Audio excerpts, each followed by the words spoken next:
میرا دنیا میں سہارا آپ ہیں، میرا عقبہ میں بھروسہ آپ ہیں۔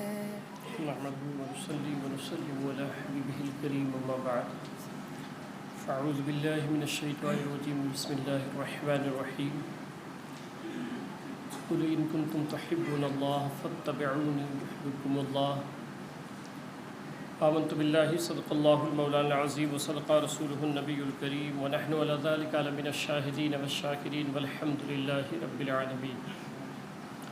آئیے کچھ عرض و معروض ہو اس سے قبل ہم اور آپ مل کر کے گنبد خضرا کی طرف توجہ کر کے اس یقین کے ساتھ کہ حضور صلی اللہ علیہ وسلم سماعت فرما رہے ہیں، درود پاک پڑھنے میں صلی اللہ علیہ وسلم علیک یا رسول اللہ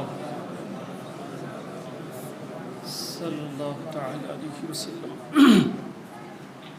حضور صلی اللہ تعالی علیہ وسلم فرماتے ہیں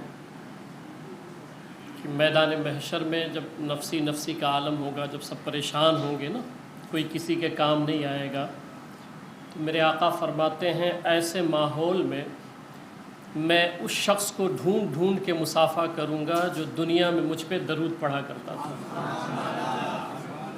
یعنی محشر میں میرے آقا اس شخص کو ڈھونڈیں گے جو دنیا میں میرے آقا پہ درود پڑھا کرتا تھا۔ تو جب بھی میں یہ کئی مرتبہ سمجھایا ہوں کہ جب درود کہا جائے پڑھنے کے لیے تو رسم نہیں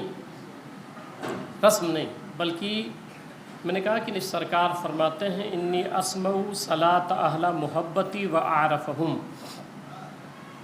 جب میرا کوئی محب مجھ پر درود پڑھتا ہے تو سرکار فرماتے ہیں انی اسمع، میں خود ہی سنتا ہوں، یہ ایک رسم نہیں ہے۔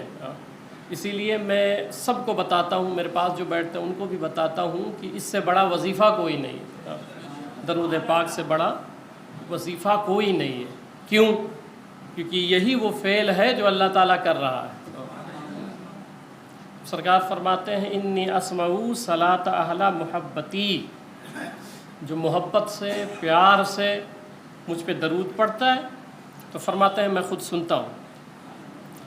اور آگے ہے وَأَعْرَفَهُمْ، یہ توجہ طلب جملہ ہے۔ سرکار فرماتے ہیں کہ جو مجھ پر درود پڑھتا ہے سنتا بھی ہوں، اور فرماتے ہیں اس چہرے کو پہچانتا ہوں جو پڑھ رہا ہے۔ بہت بڑی بات ہے یہ، کبھی غور کریں کہ درود پڑھنے والے چہرے کو سرکار پہچانتے ہیں، اور قبر میں آپ سے کہا جائے گا ان کے بارے میں کیا کہتا ہے، اور وہ کہتے ہیں میں ایسے چہروں کو پہچانتا ہوں جو درود پڑھتے ہیں مجھ پہ۔ تو جب قبر میں جائیں گے تو سرکار تو یہی کہہ چکے ہیں میں پہچانتا ہوں، کس کو؟ اس چہرے کو جو درود پڑھا کرتا تھا۔ تو جب پوچھیں فرشتے کہ ان کے بارے میں کیا کہتا ہے تو ممکن ہے کہ ادھر سے جواب آئے کہ میں جانتا ہوں اس کو۔ اس لیے میں بار بار کہتا رہتا ہوں کہ درود بہت پڑھا کرتا۔ دنیا میں ایک یہ عمل ایسا ہے، ایک وظیفہ ایسا ہے، بات آئی اس لیے سمجھا رہا ہوں، پوری دنیا میں ایک وظیفہ اور ایک عمل ایسا ہے جو رد کبھی نہیں ہوتا، کبھی رد ہی نہیں ہوتا۔ بقیہ کوئی عمل آپ کریں گارنٹی نہیں ہے، مگر درود اگر آپ پڑھ رہے ہیں فل گارنٹی ہے اس کی قبولیت کے۔ وہ کیسے؟ وہ اس طرح کہ درود شریف ہم کیسے پڑھتے ہیں؟ جو درود آپ پڑھیں گے سب سے افضل درود درود ابراہیمی ہے، اللہم صلی علی محمد، ہے نا؟ سب سے افضل درود ہے یہ۔ مگر جو درود آپ پڑھیں یا صلی اللہ علی النبی الامی والی، اللہم صلی علی محمد، جو درود صلی اللہ علی محمد صلی اللہ علیہ وسلم، جو درود شریف آپ پڑھیں گے معنی کیا بنے گا جانتے ہیں؟ اے اللہ تو درود نازل فرما۔ یہ نہیں بنتا ہے میں پڑھ رہا ہوں مولا، یہ صرف ہم پڑھتے ہیں بس، مگر پڑھ کے اللہ سے عرض کرتے ہیں، ہم ڈائریکٹ حضور پہ نہیں پڑھتے، بلکہ جو درود ہم پڑھتے ہیں اور جو ہمیں سکھایا گیا ہے وہ یہ سکھایا گیا ہے کہ اللہم صلی علی محمد، اے اللہ درود نازل فرما محمد صلی اللہ علیہ وسلم پر.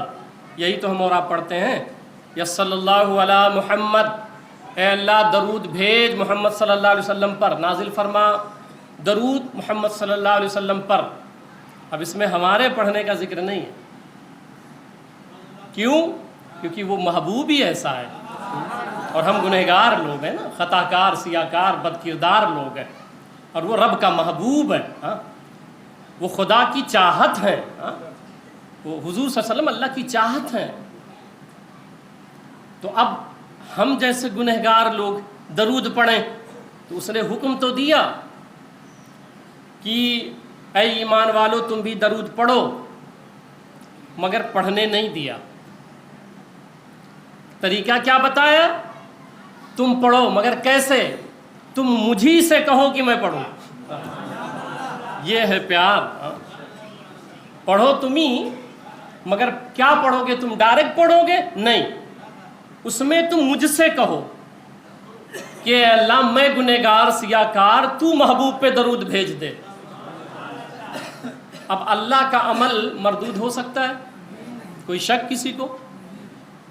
تو ہم تو اللہ سے درخواست کرتے ہیں، جو درود ہمیں بتایا گیا جو ہم اور آپ پڑھتے ہیں، اس میں ایک درخواست ہے اللہ تعالیٰ سے، اے اللہ تو درود نازل فرما دے. اب رب ہماری طرف سے درود بھیجتا ہے، ہماری طرف سے رب درود بھیجتا ہے، تو وہ مردود ہو سکتا ہے؟ اسی لیے میں نے کہا دنیا کا کوئی عمل مردود ہو سکتا ہے مگر درود پاک ہر حال میں قبول ہوتا ہے. کیوں؟ کیونکہ میرا پروردگار ہماری طرف سے پڑھتا ہے، ہماری طرف سے پڑھتا ہے. تو یہ میں نے ضمن ویسے سمجھا دیا. تو درود پاک جو ہے یہ ہمیشہ پڑھتے رہا کریں، ہمیشہ پڑھتے رہا کریں.